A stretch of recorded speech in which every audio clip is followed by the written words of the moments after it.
अस्सलामु अलैकुम वरहमतुल्लाहि वबरकातुहू। मिल्ली डाइजेस्ट की ख़ास नज़र में आपका इस्तकबाल है। मैं फैज़ुल बारी।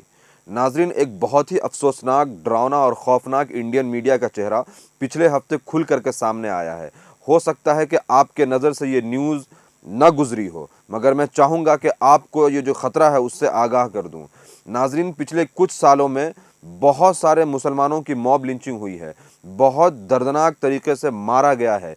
तबरेज़ अंसारी को पेड़ से बांध करके मारा गया, अखलाक को घर में घुस करके मारा गया, अफराजुल को पहले कुल्हाड़ी से काटा गया, फिर जिंदा जला दिया गया। बहुत सी ऐसी स्टोरीज़ हैं, मगर आपसे मैं पूछना चाहता हूँ कि क्या आपने देश के मेन स्ट्रीम मीडिया चैनल पे बड़े जर्नलिस्टों को ऐसे बहस करते हुए, ऐसे बुलेटिन चलाते हुए सुना है कि तबरेज़ के जिस्म पर इतने ज़ख्म थे, उसकी इतनी हड्डियां टूटी थी, उसको इतने फ्रैक्चर हुए थे, जबकि उन्हें भी धर्म के नाम पर मारा गया और मारने वाले जय श्री राम का नारा लगवा रहे थे।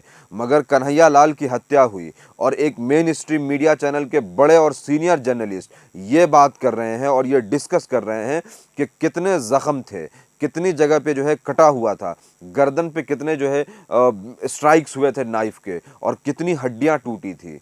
अगर आप उन मुस्लिम फैमिलीज़ के इंटरव्यूज़ को इंटरनेट पर ढूंढना चाहेंगे जिनके लोगों को मॉब लिंचिंग में मार दिया गया, मज़हब के नाम पर मार दिया गया, तो बहुत मुश्किल से और बहुत बेकार क्वालिटी में शायद कहीं कोई एक छोटा सा इंटरव्यू मिल जाए।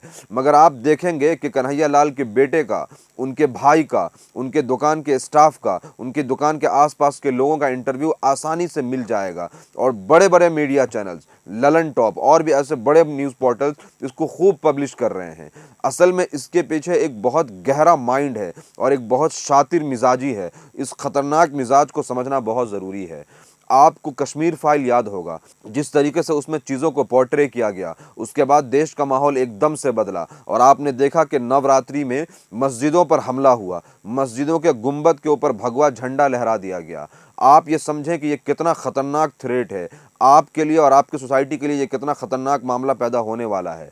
बहुत ज़रूरी है कि इन चीज़ों को समझा जाए और जो नफ़रत फैलाई जा रही है उसको कॉल आउट किया जाए, और ये जो थ्रेट क्रिएट किया जा रहा है उसको समझा जाए और उसके ख़िलाफ़ लोगों को अवेयर किया जाए। और ये जो मीडिया के जो कोड्स हैं कि किस चीज़ को कितना ब्रीफिंग देना है, इसके ऊपर बात की जाए। वरना मुमकिन है, बहुत मुमकिन है कि नफ़रत के इस आग में सब लोगों को झोंक दिया जाए और इसका जो सबसे बड़ा नुकसान होगा वो हमारे सोसाइटी को होगा और फिर हिंदू, मुसलमान और सबको नुकसान होगा। बहुत ज़रूरी है कि इसके ऊपर एक्शन लिया जाए और काम किया जाए। ख़ास नज़र में इस वक्त इतना ही। मिल्ली डाइजेस्ट को सपोर्ट करने के लिए सब्सक्राइब करें। Thank you.